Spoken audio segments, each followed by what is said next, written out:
많은 자녀들은 부모님이 점점 나이가 들어가는 모습을 보며 안타까움을 느낄 것입니다. 하지만 부모님의 노화에 대해 깊이 생각해 보는 경우는 드뭅니다. 오히려 부모님이 자식을 걱정하는 경우가 많아 자녀들은 부모님의 노후를 진지하게 고민하지 못하는 경우가 많습니다. 문제는 부모님이 건강할 시기를 지나기 시작하면서 발생합니다. 요즘 시대가 젊어 보인다 해도 환갑을 넘기면 체력은 급격히 떨어지게 됩니다. 평균 수명은 늘어났지만 건강하게 살 수 있는 기간이 그만큼 늘어난 것은 아니라는 점을 기억해야 합니다. 100세 시대라고는 하지만 실제로 직면하는 현실은 다릅니다. 평생 열심히 일하고 편안한 노후를 기대할 즈음엔 이미 건강이 나빠져 여기저기 아픈 곳을 달래려 약을 먹고 병원을 드나들어야 하는 경우가 많습니다. 배우자가 먼저 세상을 떠나고 홀로 남게 되면 그 어려움은 더욱 커집니다. 병원을 자주 가야 하는 상황에서 자녀들이 보살펴 주어야 하지만 막상 자녀들은 생계를 이유로 자주 찾아뵙기 어려운 현실에 놓여 있습니다. 나이가 들면 다시 어린이가 된다는 말이 있지만 자녀들은 이를 쉽게 깨닫지 못합니다. 부모님은 체력과 경제력이 약해져 자연히 자녀에게 의지하려고 합니다. 그러나 자녀들은 여전히 강하고 든든했던 어릴 적 부모님의 이미지를 간직하고 있습니다. 이제 은퇴한 부모님은 더 이상 슈퍼맨이나 슈퍼우먼이 아니며 길어진 수명은 오히려 새로운 부담이 되고 있습니다. 하지만 자녀가 직접 부모님을 돌보는 것은 점점 어려워지고 있습니다. 통계청 조사에 따르면 부모님의 노후는 가족뿐 아니라 정부와 사회가 함께 나서야 한다고 응답한 비율이 62.1%로 2020년 조사보다 0.5% 늘었습니다. 이는 우리 사회가 부모님의 노후 돌봄에 대한 새로운 접근이 필요할 시점임을 보여줍니다. 가족을 돌봐야 한다고 생각하는 비율이 19.7%로 2년 전에 비해 2.3% 줄어들면서 처음으로 10%대에 들어섰습니다. 이는 부모님이나 우리 자신이 요양원, 요양병원, 실버타운 등으로 갈 가능성이 높아진 시대를 의미합니다. 요양원에 모신 부모님을 보며 스스로는 몸이 불편해지더라도 요양원에는 가지 않겠다고 다짐하는 분들도 계십니다. 부모님의 현실이 안타까워 포기하지 않으려는 마음이 드러나는 것입니다. 하지만 부모님이 스스로 요양원을 선택하지 않았듯이 우리의 의사보다는 자식들의 편의를 위해 요양원에 갈 확률이 높아지고 있습니다. 특히 딸들은 이러한 상황을 깊이 이해하지 못하고 주변의 말을 따를 가능성이 큽니다. 오늘은 요양병원에서 근무하는 어느 의사 선생님의 글을 소개해드리겠습니다. 요양병원 면회를 가보면 가족이 어떤 위치에 있는지가 보입니다. 침대 옆에서 눈물과 콧물을 훔치며 이것저것 챙기는 사람은 딸입니다. 그 옆에 어정쩡하게 서 있는 사람은 사위고 문 근처에서 멀뚱히 바라보는 사람은 아들입니다. 복도에서 휴대폰만 만지작거리는 사람은 며느리입니다. 장기 입원한 부모님을 찾아와 돌보고 준비해온 밥과 반찬을 떠먹이는 이는 보통 딸입니다. 아들들은 침대 모서리에 잠시 걸터앉아 딸이 사다 준 음료수나 마시고 사라지기 일쑤죠. 아들을 금이야 오기야 키우며 기대했던 부모님들이 나이가 들어서는 그런 대우를 받게 되는 것입니다. 딸 하나가 10 아들 부럽지 않은 세상이라는 것을 몰랐던 거죠. 오늘도 그들은 우리 미래의 모습으로 참쌀 없는 감옥에서 의미 없는 삶을 연명하며 희망 없는 하루하루를 보내고 있습니다. 그들도 자신의 말로가 이렇게 될 줄은 전혀 몰랐을 것입니다. 이 이야기가 나와는 전혀 상관없는 것이라고 믿고 싶겠지만 사실 그건 단지 희망사항일 뿐입니다. 우리는 나이가 들고 정신이 흐려지면서 점점 순수해집니다. 결국에는 어떤 상황이든 자식이 있든 없든 배우자가 있든 없든 돈이 많든 적든 삶이 화려했든 평범했든 대부분 요양원이나 요양병원에서 생의 마지막 시간을 보내게 됩니다. 그곳은 가고 싶다고 갈 수 있는 곳도 가기 싫다고 안 갈 수 있는 곳도 아닙니다. 나이가 들고 몸과 정신이 약해져 자식들과 소통이 단절되기 시작하면 갈 곳은 자연스럽게 그곳으로 좁혀지게 됩니다. 살아가는 이들은 삶을 이어가야 하겠기에 남겨두게 됩니다. 하지만 우리에게 남은 시간이 있는 동안에는 맛있는 음식을 먹고 가고 싶은 곳을 여행하며 보고 싶은 것을 보고 하고 싶은 것을 하면서 행복하고 즐겁게 살아야 하지 않을까요? 이 기적 같은 세상을 헛되게 보낼 수는 없을 것입니다. 부모님이 걱정하실까봐 마음과는 다른 말씀을 하실 때 자식들은 부모보다도 자신을 더 걱정하며 그 말을 받아들이곤 합니다. 이것이 바로 자식의 마음이겠지요. 저 역시 부모가 되어보니 자식에게 그런 부모가 되어가고 있습니다. 그래도 부모님께 조금 더 관심을 기울여 주세요. 혹시 아픈 곳은 없으신지요? 나이가 들면 여기저기 아프지 않은 곳이 없죠. 부모님의 건강 상태에 주의를 기울여 보세요. 식사를 무리 없이 하시는지, 허리가 굽진 않으신지, 지속적인 통증은 없는지, 말씀이 점점 부드러워지시는지, 혹은 평소 하시던 일들이 최근 어렵게 느껴지시진 않는지 잘 살펴주세요. 부모님께 진정한 관심과 사랑을 보여드리는 것이 중요합니다. 설령 문제를 해결하기가 쉽지 않더라도 자녀의 따뜻한 관심은 부모님에게 큰 위로가 됩니다. 가끔은 나이가 들면 죽어야 한다고 말씀하시기도 하지만 사실 죽음은 연세와 관계없이 누구에게나 두려운 것이죠. 만약 연명치료를 원하지 않으신다면 가족이 함께 사전에 의료 의향서를 작성하셔서 미리 준비하는 것도 좋습니다. 죽음이 단지 이별이 아니라 새로운 만남의 시작이라고 생각하며 그 끝에 다시 만날 것이라는 가족의 약속은 큰 위안이 될 것입니다. 부모님은 항상 괜찮다고 하시지만 사실은 손주에게 줄 용돈이 없거나 간식을 챙겨주지 못해 속상해하시곤 합니다. 또한 어머니로서 아들에게 마지막으로 따뜻한 집밥을 챙겨주지 못하는 것을 안타까워하시죠. 가끔씩 전화로 엄마라고 불러주십시오. 부모님은 자녀의 목소리를 들어야 비로소 안심할 수 있는 법이니까요. 이제 한 어머니가 자식들에게 보낸 편지를 소개하겠습니다. 자녀가 나를 요양원으로 보내려 할 때 가족들은 나의 선택에 반대할 수도 있습니다.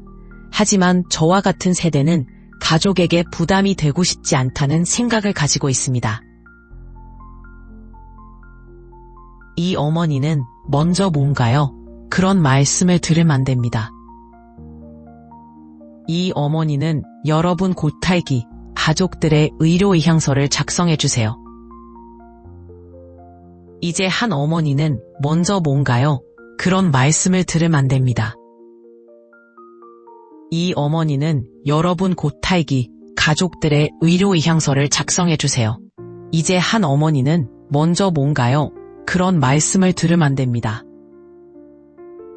이 어머니는 여러분 곧탈기 가족들의 의료 의향서를 작성해 주세요.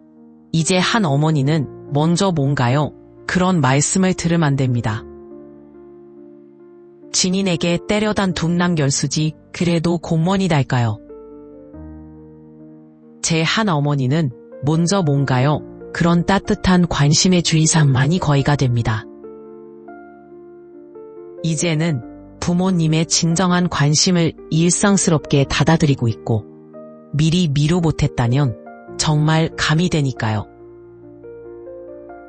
국민들은 자녀가 나랑을 줄 때 어떤 상황이 양정돈에 안 타졌을 때도 있지만 자녀 내 마음이 평안해지려면 그렇게 해야 할 것 같아요. 몸이 힘들어도 정신적으로 건강하다면 알츠하이머가 심해져서 그런 결정을 내리지 못할 때가 오면 제발 저를 그곳에 보내주세요. 제 기억 속에서 여러분이 희미해질 때 저를 요양원으로 데려가길 부탁드려요. 엄마는 여전히 그림 그리기를 좋아하시니까 언제나 붓과 종이를 준비해주세요. 낙지를 싫어하시는 것도 잊지 마시고요. 제가 좋아하는 것과 싫어하는 것들을 요양원 간병인에게 미리 알려주세요. 가끔씩 저를 찾아와 주시면 좋겠어요.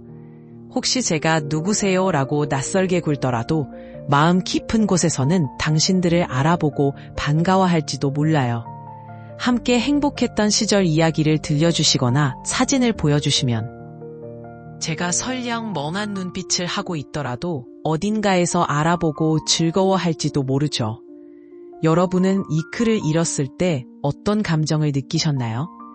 우리 세대가 30 즈음이었을 때는 부모님을 모시는 건 당연한 일이라고 생각하는 이들이 많았습니다. 이제는 부모님 세대가 자녀들에게 의지하지 않으려 하고 그런 기대도 하지 않게 되었습니다. 게다가 이미 힘겨운 삶을 살아가고 있는 30을 넘긴 자녀들까지 챙겨야 하는 현실이 안타깝습니다. 반면 자녀 세대는 부모님을 모시는 책임을 크게 느끼지 못하는 것 같습니다.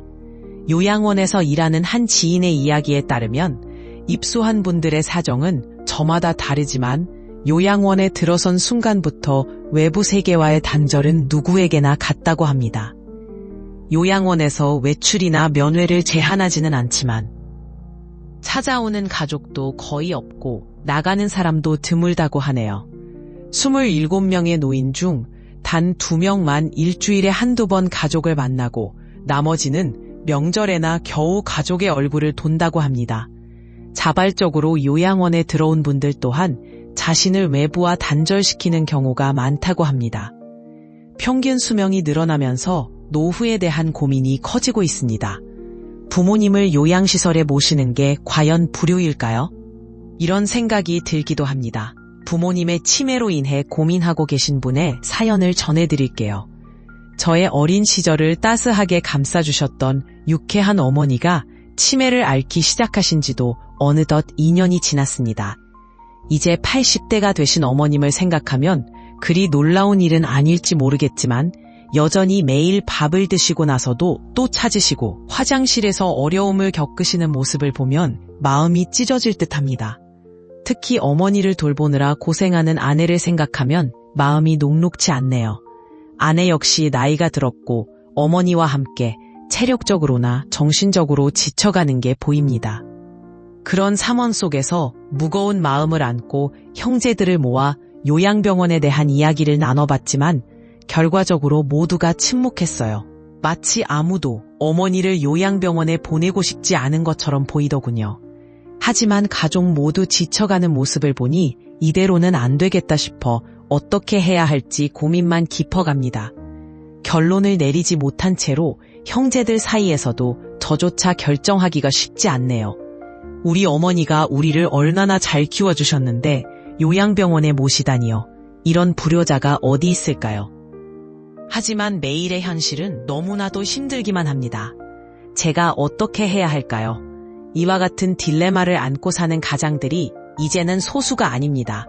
부모님을 집에서 모셔야만 진정한 효도라고 알고는 있지만 사회 구조가 변화하면서 그렇게 하기가 점점 어려워지는 게 사실입니다. 예전처럼 가족이 모든 것을 책임지는 것이 과연 유일하게 옳은 효도 방식일까요? 사회가 변화함에 따라 필요한 것은 다양한 관점에서 대화를 나누고 합의를 찾는 것입니다.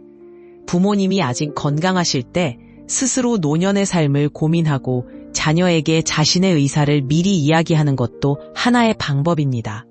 예를 들어 특정 요양시설에 맡겨달라고 하면서도 일주일에 한 번은 꼭 같이 식사를 하자는 식으로 조건을 정하는 것이 좋을 것 같습니다. 부모님 모시는 문제를 두고 가족 내에서 어떻게 해야 할지 팽팽하게 의견이 갈릴 수 있습니다. 이런 만큼 불필요한 갈등을 줄이기 위해 서로 다른 의견을 조율할 중재자를 정하는 것도 고려해봐야 합니다. 상황이 갑자기 복잡해지기 전에 미리 가족과 충분히 논의하여 주 보호자를 정해 그 사람에게 결정권을 맡기는 것도 하나의 현명한 선택일 수 있습니다. 요양원이나 요양병원에 계신 부모님은 가족을 그리워하며 외로움을 느끼실 가능성이 큽니다.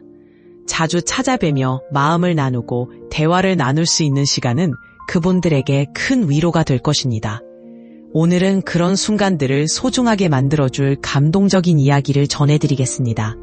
몇 년 전 저와 같은 병동에 80세를 넘으신 할아버지 한 분이 계셨습니다. 그분의 병세는 깊었지만 할머니는 성경을 읽으며 정성스럽게 할아버지를 돌보셨습니다. 아침 저녁마다 할아버지의 가족들이 병문안을 왔지만 어느 날 할머니는 눈물을 머금고 아들에게 얘기했습니다. 이번엔 아버지가 일어나시기 힘드실 것 같네. 이제는 화장실도 혼자 못 가셔. 조금 전에도 의사 선생님이 오셔서 도와드리고 가셨어. 그날 저녁, 할아버지의 막내딸이 지방에서 올라와 병실을 찾았습니다. 막내딸은 할아버지의 손을 꼭 잡고 한참 동안 눈물을 흘렸습니다. 할아버지는 조용히 계셨습니다. 막내딸은 3일 동안 할머니와 함께 병실에서 지내기로 했고 마지막 날에는 이렇게 말했습니다. 아빠, 이제 돌아가 봐야 해요. 아빠 옆에 있고 싶지만 그럴 수가 없네요. 이야기는 가족의 사랑과 지지가 얼마나 큰 힘이 되는지를 다시금 깨닫게 합니다. 부모님께 꾸준히 찾아가 사랑을 전하는 것만으로도 큰 힘이 될 것입니다. 김서방은 회사에 보내야 하고 아이들도 학교에 보내야 하니 마음이 바빠. 그녀는 감정이 북받쳐 눈물을 삼키며 나이 드신 아버지의 품에 얼굴을 파묻었어. 아빠, 옛날 기억나세요? 아빠랑 나랑 함께 손을 잡고 학교에 가던 그 길이 생각나요. 매년 여름 장마철이 오면 불어난 개울가에서 우리는 아빠를 기다렸잖아요. 아빠는 그 작은 우리를 하나씩 안아주며 건너게 해주셨죠. 아빠는 정말 사랑이 넘치는 선생님이셨으니까요. 아빠가 학교에서 야근하던 기억도 나요. 엄마가 정성껏 싸주신 도시락을 들고 눈밭을 헤치며 아빠에게 갔던 날도요. 발이 얼어붙었던 제 발을 아빠는 따뜻한 난로 근처에서 녹여주셨으니 얼마나 감사했는지 몰라요. 눈물을 참으려 애쓰며 그녀는 할아버지의 가슴에 다시 얼굴을 묻었지만 할아버지는 묵묵히 그녀를 안아줄 뿐이었어. 아빠, 이젠 가봐야 해요. 꼭 다시 일어나 주세요. 아빠, 그녀의 말에 곁에 계시던 할머니가 막내딸의 손을 잡아주며 조용히 말했다. 그래, 이제 가자꾸나. 네 아버지가 다 알아들으셨을 거야. 할머니는 막내딸에게 화를 내고는 밖으로 나가셨습니다. 잠시 후 눈물을 훔치는 할머니가 다시 들어오셨죠. 조금 전 밖으로 나간 아이가 바로 우리 막내딸이었어요. 아버지의 사랑을 듬뿍 받고 자란 아이죠. 어릴 적부터 아빠를 부르며 응석도 많이 부리더니 지금도 아빠, 아빠 하며 애교쟁이랍니다. 이제 지 아버지가 세상을 떠나셨으니 얼른 와야겠지요. 아버지를 그토록 사랑했는데 마지막으로 얼굴을 본다고 생각하니 얼마나 슬플까요? 그때 할아버지의 목소리가 들려왔습니다. 임랏, 임랏, 할아버지는 깊은 숨을 몰아쉬며 말씀하셨어요. 할머니와 제가 부축해드리자. 할아버지는 한 걸음 한 걸음 힘겹게 창가로 걸어가셨습니다. 힘든 숨을 몰아쉬면서도 창밖을 바라보셨죠. 창밖 멀지 않은 곳에서 문 쪽으로 향하는 막내딸의 뒷모습이 보였습니다. 그 모습을 바라보며 할아버지는 오른손을 들어 마치 손녀를 어루만지듯 유리창을 쓰다듬으셨어요. 마지막 작별 인사를 하시며 할아버지의 눈가에선 눈물이 조용히 흘러내렸습니다. 이번 이야기를 통해 요양원이나 요양병원에 계신 분들께 이 사연이 닿기를 바랍니다. 부모님에 대한 그리움과 사랑을 깊이 느낄 수 있는 시간이 되길 바랍니다. 한 말기 환자에 대한 이야기를 전해드릴게요. 이분은 자신의 자녀에게 남긴 유언장에서 완치 가능성이 없는 경우 항암 치료를 받지 않겠다고 밝혔습니다. 설령 죽음이 가까워지더라도 요양시설에는 가지 않겠다고 하셨고 억지로 식사나 영양 공급을 하지 말라고 부탁하셨습니다. 또한 한국에서 존엄한 죽음을 선택할 수 있는 권리가 마련되지 않으면 안락사의 합법화가 되어 있는 스위스로 떠나겠다고 하셨습니다. 부모를 돌본다는 입장이 아닌 자신이 그런 입장에 처했을 때를 가정해 본다면 우리 사회가 무엇을 준비해야 할지 쉽게 깨달을 수 있을 것입니다.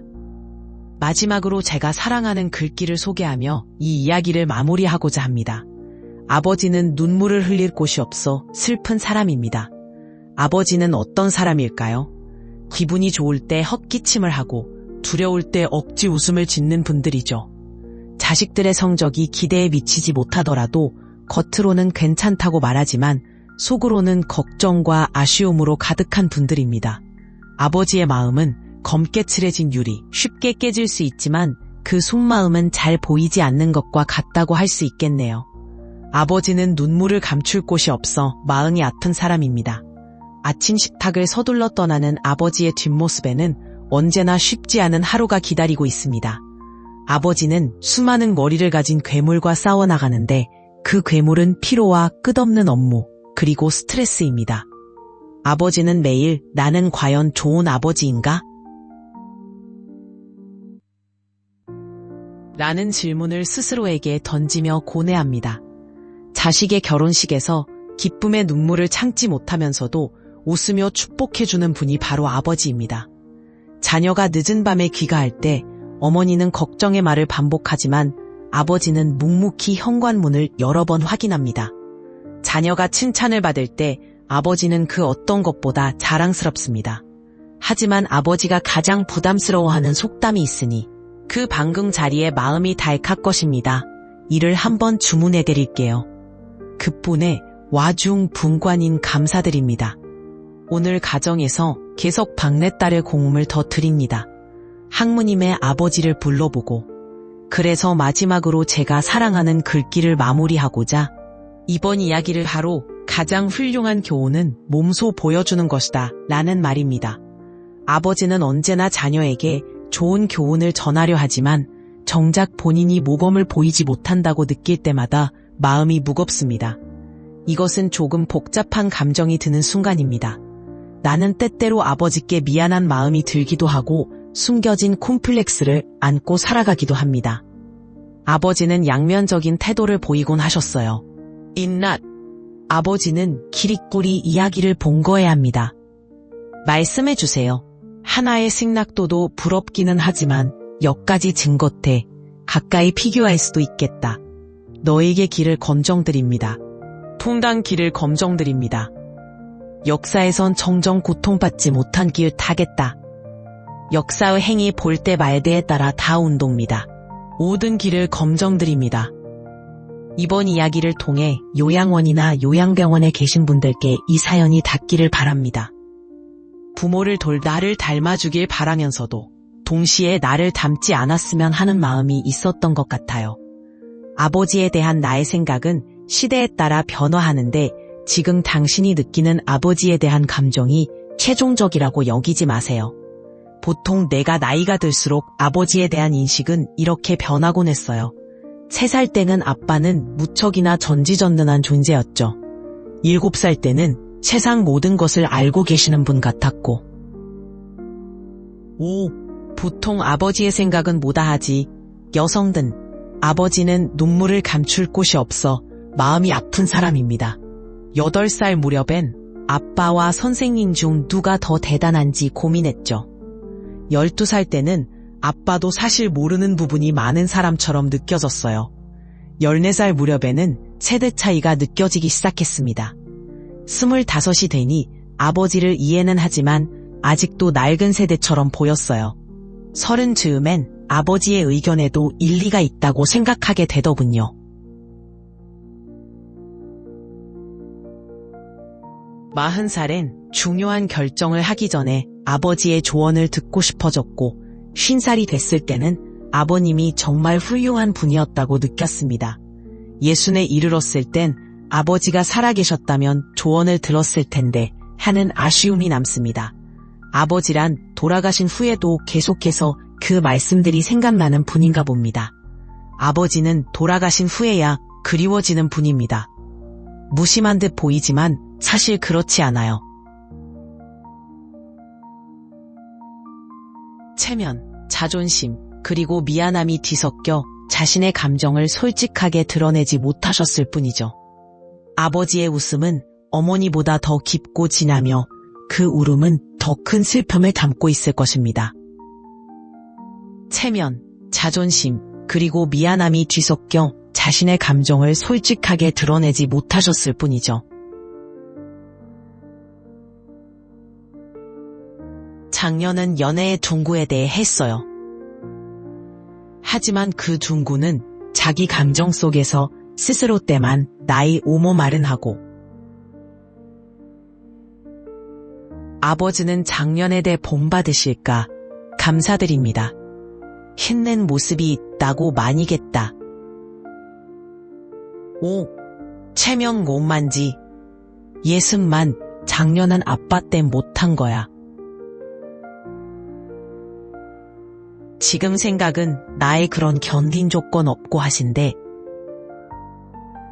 때로는 아들, 딸들이 아버지의 수입이나 사회적 지위에 불만을 품기도 하지만 아버지는 그 속마음을 꾹꾹 눌러 담습니다.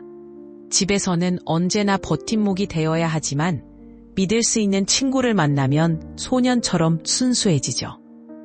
어머니 앞에선 기도를 하지 않는 것처럼 보이지만 혼자 운전을 하며 큰 소리로 기도하고 의지하기도 합니다. 어머니의 마음은 봄과 여름을 오가지만 아버지의 마음은 가을과 겨울처럼 차분하고 깊습니다. 부모가 되고 나이를 먹으면 어릴 적 부모님께 섭섭했던 마음을 뒤늦게 깨닫고 가슴 아파하곤 합니다. 저 역시 자식이 서운하게 해도 그 마음을 이해하려고 합니다. 삶은 아쉬움과 후회의 연속이기에 때가 되면 나무는 꽃과 잎을 떨어뜨리며 새로운 계절을 준비합니다. 꽃은 세상을 아름답고 향기롭게 만들어주듯 아버지의 사랑도 우리 삶을 더욱 값지고 풍요롭게 만듭니다. 벌과 나비에게 달콤한 꿀을 선물하고 새 생명에게 풍성한 열매를 맺어주는 식물들의 헌신은 참으로 아름답습니다. 잎이 가지를 떠낼 준비를 하는지 아니면 스스로 떨어지기를 기다리는지는 알 수 없지만 가을이 오면 낙엽이 되어 내려앉습니다. 식물들이 그들의 마지막을 화려한 꽃과 단풍으로 장식하며 정리하듯이 우리도 인생의 마지막을 미리 준비하면서 아름답게 마무리할 수 있지 않을까요? 인생의 가을을 맞이하며 따뜻하고 의미 있는 마무리를 꿈꾸어 봅시다.